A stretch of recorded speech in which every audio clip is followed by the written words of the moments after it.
Landscape quilting is not a new topic on Sewing with Nancy. It's a technique that always piques great interest. Many of you have embraced this art quilt idea and created beauty of nature for yourself. Others have voiced a hesitancy to begin. Taking the challenge to further streamline the process, I've invited my quilting buddy Natalie Sewell to return, and we're going to present a series on landscape quilting from a beginner's perspective. Welcome back, Natalie. Oh, it's nice to be here, Nancy. And I think we have simplified the process for beginners. First, we'll show you how to create a simple fall scene. My quilt, October Evening, features dramatic trees and simple foliage. Instead of showing you how to make this specific design, we'll show you how to easily create trees with my raw edge applique technique. Beginning landscape quilting, that's what's next on Sewing with Nancy.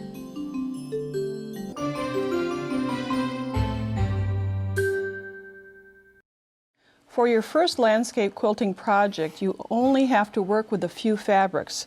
Natalie, October Evening has only 4 fabrics in here. Right, and that includes the background. It's a very simple scene, great for beginners, because you learn all the techniques of landscape quilting without a very complicated scene. There's no ground cover. And we found these wonderful trees. We used a photo for inspiration, but we left the photo behind very soon because we did find some of these wonderful leaves, of course, much closer up than the photo. Now you saw from the inspirational photo that we used that it had a day, it was taken during the day. I took the photo, I know, but Natalie did it beautifully in the evening scene, and you can change your scene just because of the fabrics you use for the background. There are so many choices. There are wonderful batiks that make good backgrounds, and those are readily available everywhere. Here, this is a batik. I'm sorry, I got that mixed up. Yes, and then there are these wonderful hand dyes that are now easy to find, and more people are dyeing fabric, and it's a great background. The dappling of light really does half the work for you. Yes, it does. It does. Now the trees, we're concentrating on a dark color tree, and we just usually don't use one fabric for trees. Often it's very nice to make the shading by using lots of different colors on the tree trunk. These are some choices of tree fabric that are wonderful if you cut them the right way.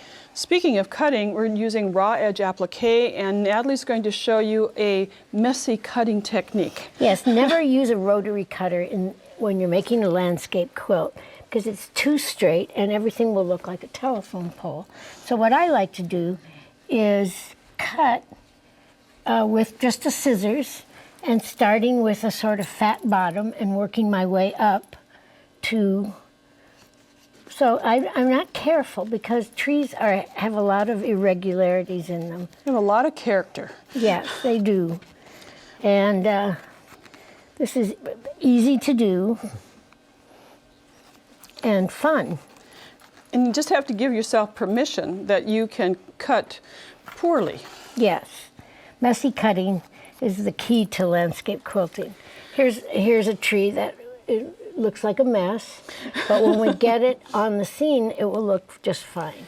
A glue stick, paper glue stick is the key next to pin, not literally, but baste it down into place. And Natalie, you have your basting station next to the table, and you're going to glue the back. Right. I'm going to start with one of these trees that I've messy cut, and I'm going to glue the back. Now on a batik like this, the back and the front are exactly the same, so it doesn't matter which side.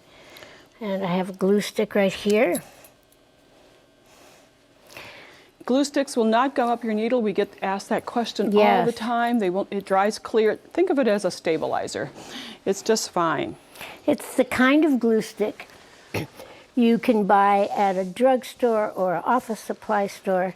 It's just a paper glue stick. And while Natalie's gluing, I'm just going to roughly put up some tree trunks, Natalie. I don't know if I'm following your design, but... Oh, it doesn't really matter. We can convey the idea easily. And it's nice to put a little wiggle in the tree. Sure. You know, just a little bit gnarly. Yeah. Sometimes I do admit that I pin it up just to make sure I like what I'm doing or where I have it positioned, because I don't have any glue here, but then go back and do some gluing Right. after I get it down.